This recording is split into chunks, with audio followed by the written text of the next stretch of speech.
Step number 4 is love letter writing. And I call it love letter writing rather than journaling because this comes from a strength-based perspective. And if you need to cite this somewhere for your work, this is coming from the field of social work. So, strength-based approach is about seeing what is right in the world. It is about writing and being and living what is right in the world. To bring in the terminology in case you need it, ontology is ways of being, epistemology means ways of knowing. So this is a strength-based onto-epistemological approach to arts-based research. And I am going to ask Eryn to say just a little bit about yourself and read your first letter. Alrighty. Good morning, everyone. My name is Erin Files. I am a rising third year at Florida State University studying international affairs, and I'll be moving into public administration. My first letter is also rooted in joy.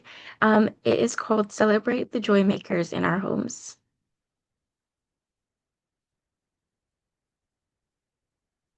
Okay, and I'm going to share my screen. Oh,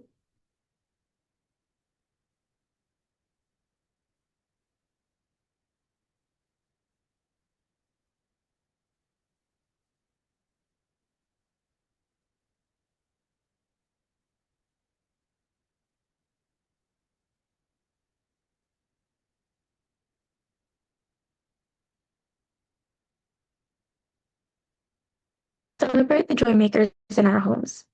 Dear beloved soulflowers, an early morning rise to steal a few moments of solemn stillness, abruptly followed by the rumble of a bustling household.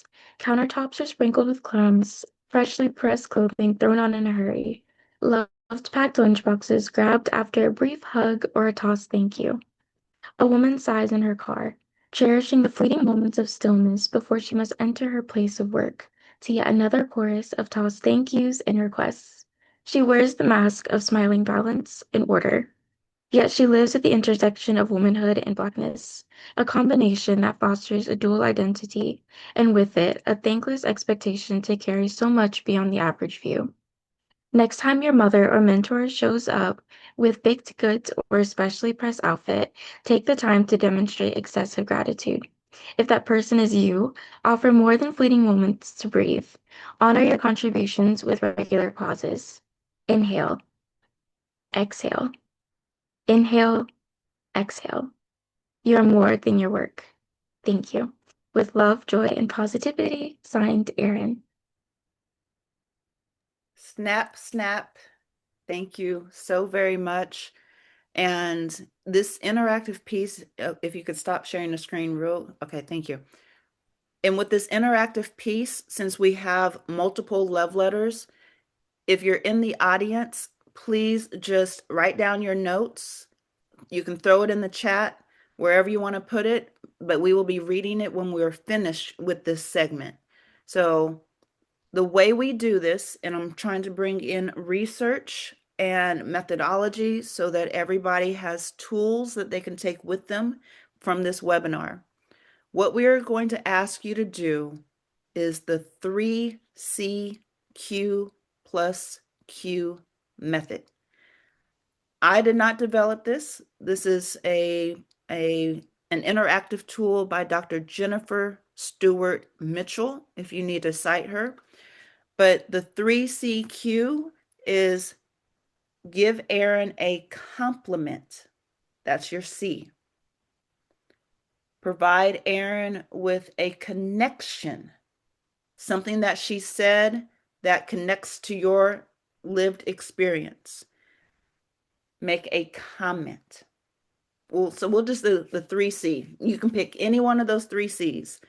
A compliment, a connection, or a comment. All right, Eryn, thank you very much for that letter. And when we are finished, we will explain what those citations were and how this is more than just love letter writing, but it's grounded in scholarship. Gemini, please read three of your short poems. Alrighty, let me share my screen as well. Here we go. Oh, this is hard. I picked four.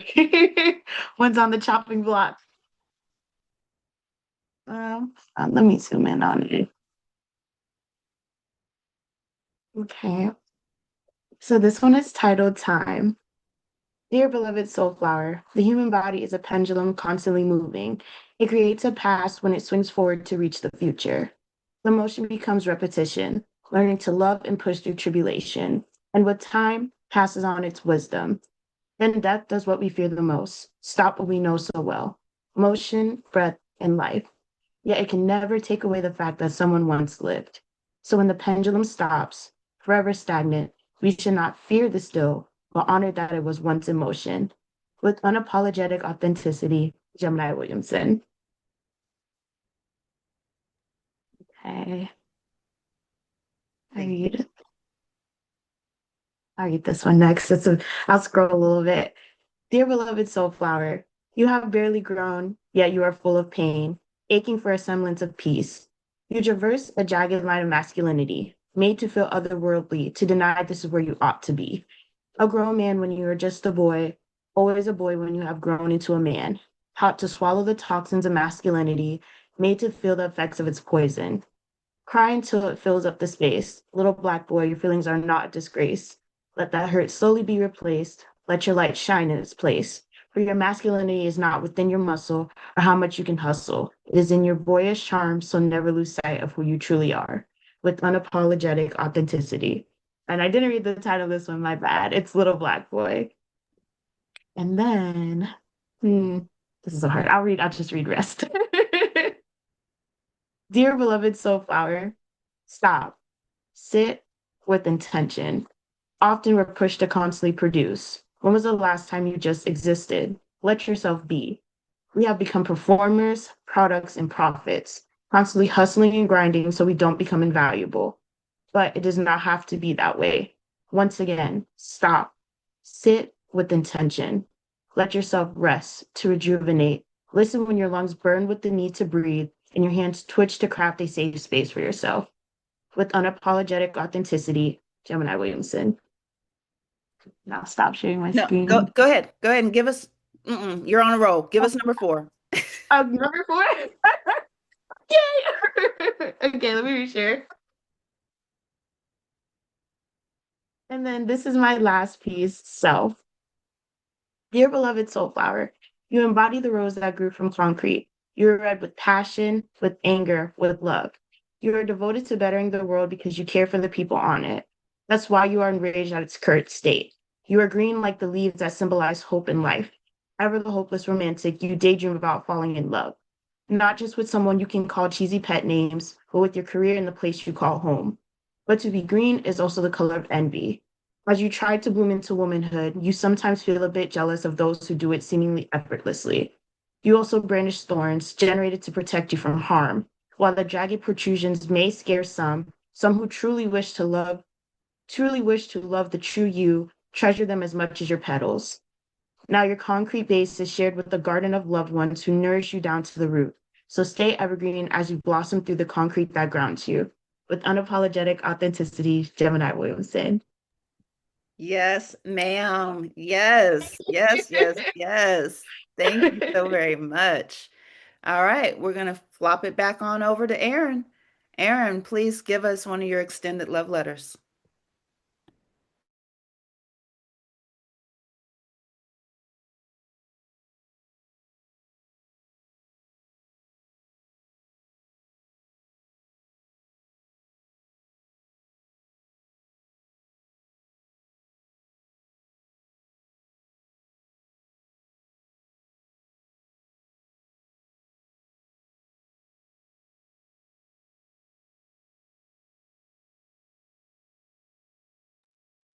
Care Bear, you're muted.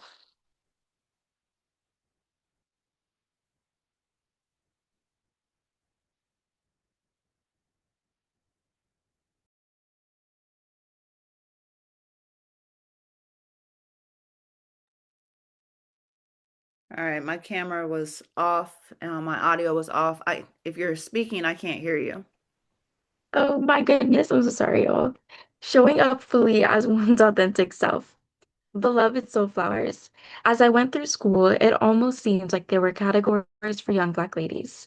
Most popular were the it girls, the fashionable Black girls, their braids never frizzy, nails always shining, centerpieces on every dance floor, and never short of relevant commentary on the newest trends. It made me proud to be Black and to be expected to show up beautiful and gifted. Yet I learned that this expectation came with others, assumptions that you were impure or fast, lies that forced my peers into a box, that blocked them from prestigious positions.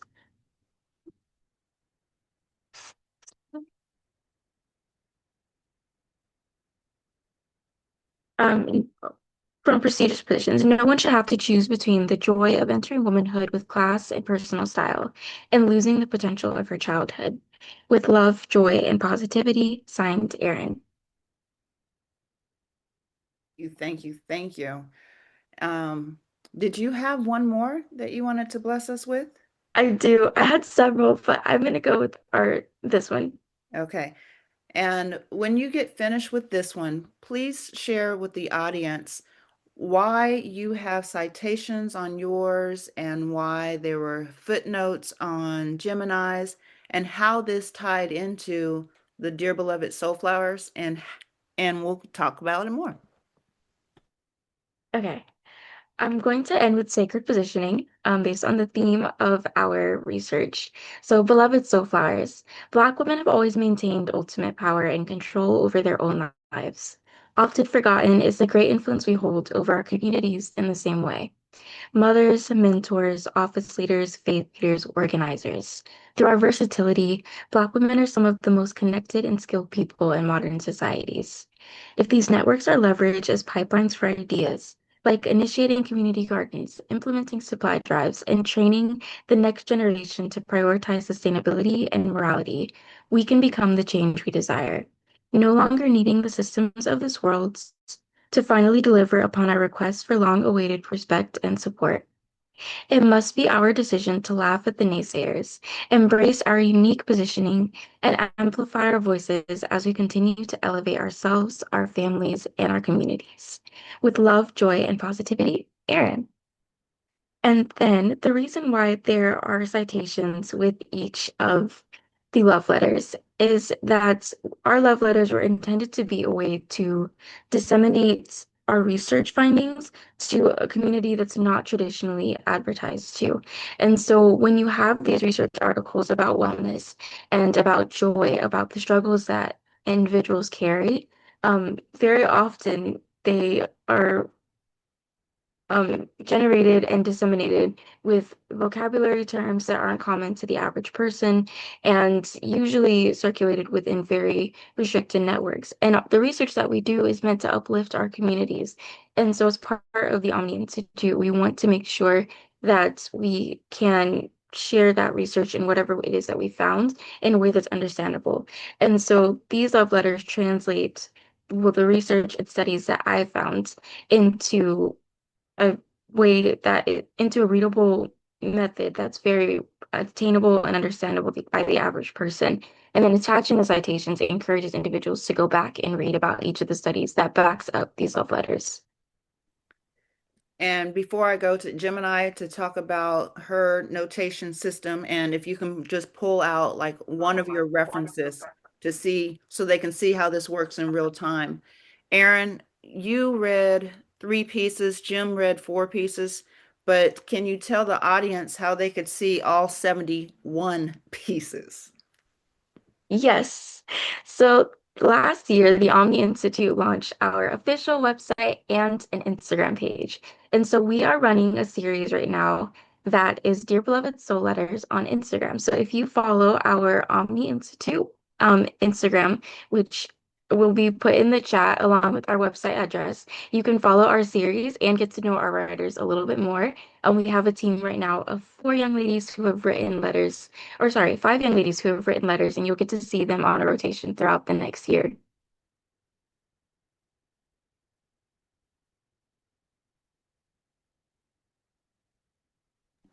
You will get your thank you so you will get your applause here as soon as we hear from Gemini and how you can show us in real time how you took a particular research article and applied it into your poetic expression. All right, I'll reshare my screen just to help with the flow of it. So, like Dr. Omni mentioned, we have bridge scholarship with our arts-based dissemination. So, looking at, for example, my piece, Little Black Boy, I have these little, let me zoom in a little bit more. I have these little footnotes right here. And if you scroll down to the bottom of my page, you have the citations. And my workflow and my thought process as I move through these is that I wanted to focus on a thematic piece. So, for example, with this one, I wanted to focus on Black men and their gendered realities and their lived experiences.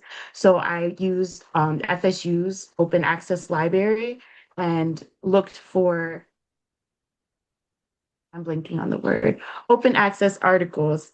It's one of the things we prioritize a lot with the Omni Institute because we really emphasize that everybody is a scholar. So we want to try to make sure any scholarly information that we can also provide is accessible. So let me move this panel. It's making it hard for me to, there we go. So for example, I found this piece right here, Preserving Innocence.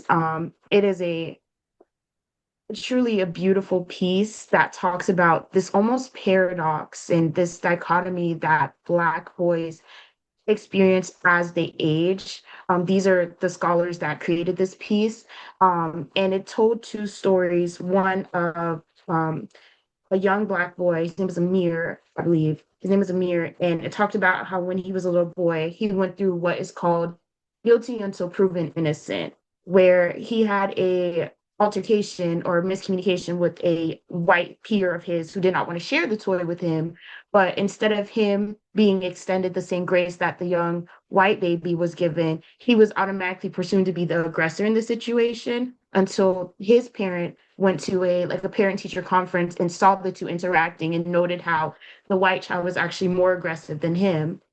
And so it's oftentimes Black men are treated as inherently more violent or that they are potentially more of a threat. We've seen studies where I remember this one study, I have to remember the scholar's name, where they did a like eye scanning study where they noted how teachers across every race and gender were more likely to look at young Black boys for potential disruptive behavior, even when they mimic the same behavior as their non-Black peers or even just peers of the opposite gender. So while Black girls were looked at heavily as well, young Black men, excuse me, were looked at with an even higher precedent.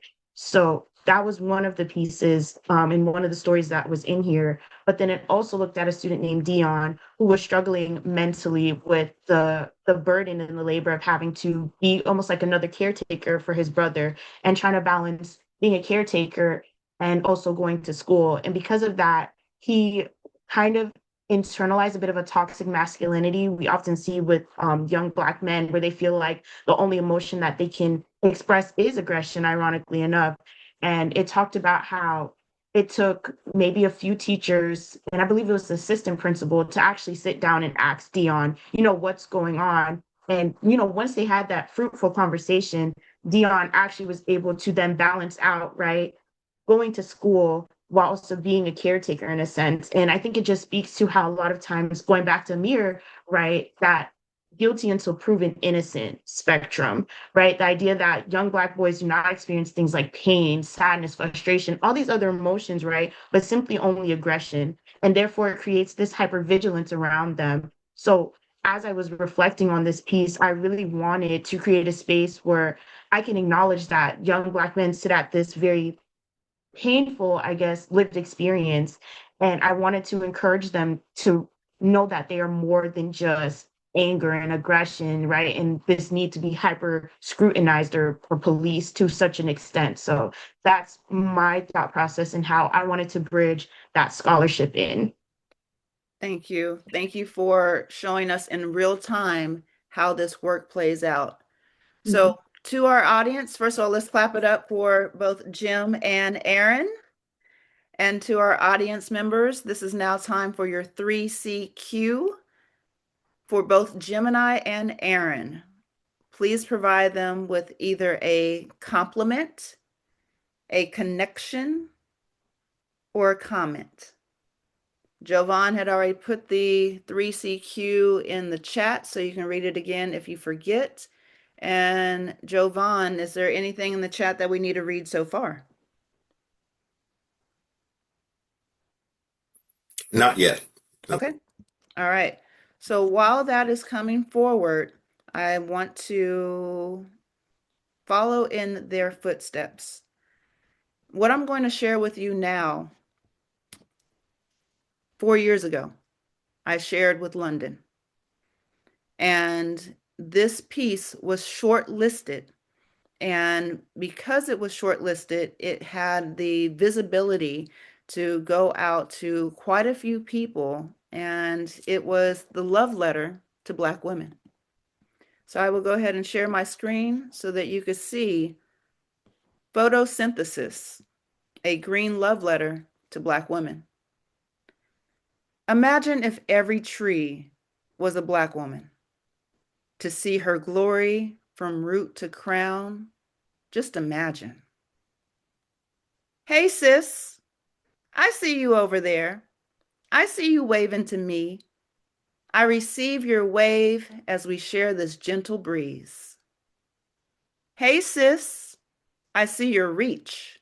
I see you standing tall. I lift my head to see your crown. In this space, we shall never fall. Hey, sis, I love your shade and the various colors you present. I connect with your body and recognize those wrinkles as our testament. Hey, sis, I love how we are rooted in a soil that matches our tribe. It is nutrient rich, brown and black, and has its own unique vibe. Hey, sis, I love your subtle movements, smooth like a couple's dance. Your very presence gives me the permission to move and take a chance. Hey, sis, thank you for the branches that invite me to join. It is because of your existence that this new phrase is coined. Tall we are, standing side by side. Towards the sun we grow, with a shine we won't hide. A healing presence for all to see. Some given to you, some kept for me. I love you, sis. May your crown continue to be kissed by the sun. So 4 years ago, I wrote that piece for the Urban Tree Festival in the Walk, Listen, Create. Now here we are 4 years later with Sitting with Trees, a green love letter to Black elder women. I keep on throwing in wisdom because I guess it's just subconscious, because we also have a course, a university level course offered at Washburn University in Topeka, Kansas. And we just had 19 students complete the course. And it's called Sitting with Trees, Nature, Memory, and Black Elder Wisdom. So everything that you're learning today in this webinar, imagine going deeper as an undergraduate for 8 weeks. We just did that. All right. So is there anything that we need to read in the chat before we continue? Yes. So we have a message from Marie Claire. I appreciate the words encouraging those who undertake tasks of love to take a breath for themselves. And there's another response saying, very powerful and meaningful. I felt rather impacted listening to these specific pieces. And then we have a final message from Carla saying, I felt so inspired listening to you, made me think, what is my relationship with trees as a Latino girl? Oof, it makes me feel so touched. Thanks for this. Oh, and there's another one. High vibrating words. This poetry is medicine for the soul. Mm. That was for y'all, Gemini and Eryn. Thank you so very much. And Jovan, thank you for reading that.